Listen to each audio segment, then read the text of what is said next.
Hi guys, Ben Kubra. Alright, out at Narrowneck in the Blue Mountains.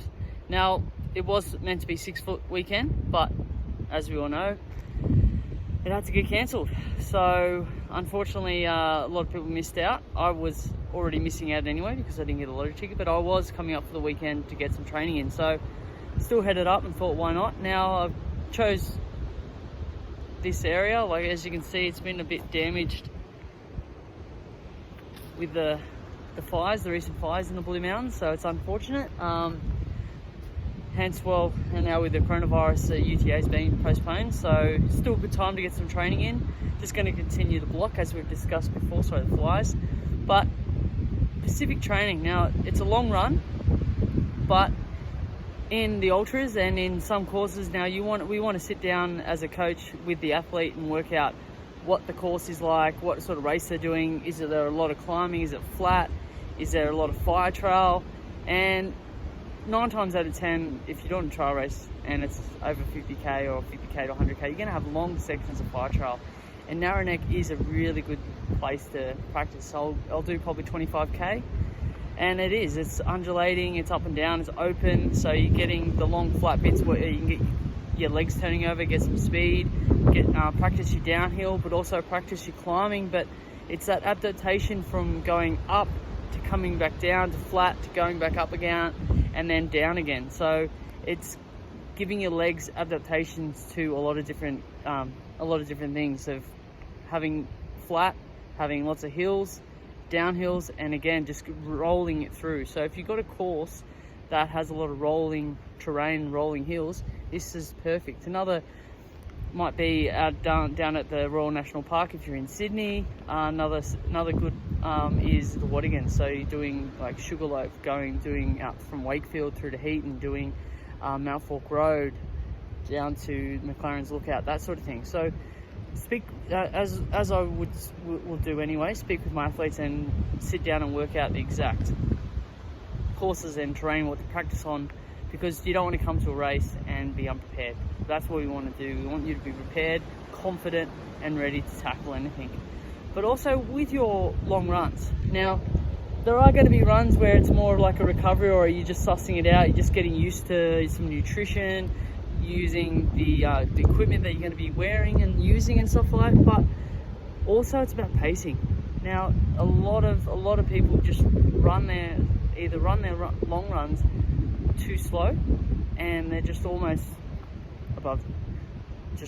walking, and they're not getting that training. So when you come to race and you're trying to push, your body's not used to holding that threshold for so long. So in the plans with your long runs, you'll see different intervals and different sets in it. So it's good to practice those sets, because obviously when you do settle back into your long run pace, and we'll determine that with each athlete as well. So everyone's different and everyone runs at different paces. So that's why I'll sit down and we'll work out, okay, this is your zone, this is your pace, this is when you're doing this sort of set, this is the zone you need to be in, whether it be heart rate, based by pace, that sort of thing. So you want to make sure that you're practicing those zones that you're going to be racing under and racing in. So you're building your threshold, you're building your aerobic threshold. So you're not just coming to a race and then you're blowing up because you're running too fast than what you used to. You want to prepare your body and get your body used to running at certain zones. So like you'll see different running at marathon pace, half marathon pace, tempo. Now your tempo probably is different for everyone, and it's different depending on if you're a 10k runner or a 20k runner or a 50k runner, etc. So your tempo pace could be closer to marathon pace, could be half marathon pace, could be, and also depending on the terrain as well, if you're on road or trail. And that's why it's always good to mix it up and do some long runs on the road, so you're getting some speed on your legs as well. But you want to make sure that when you are doing your long runs, in the paces that is described, you are actually hitting those zones and hitting those paces. You don't want to be fluctuating up and down. You want to make sure it's constant and consistent, so you're not sparking your heart rate too much, and because then you're going to cause fatigue. But you want to make sure that you are running at the correct paces that you're meant to be racing at, and that's going to teach you. Sometimes you might go a little bit too hard, and you might find you blow up. But that's the name of the game. That's how you learn, and that's how we get you prepared.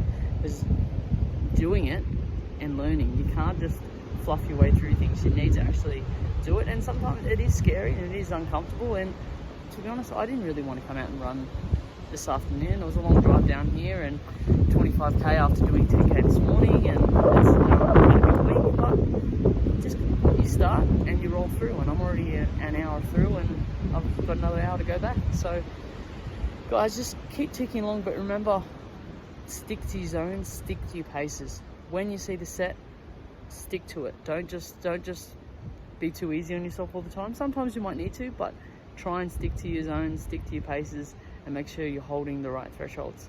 Thank you.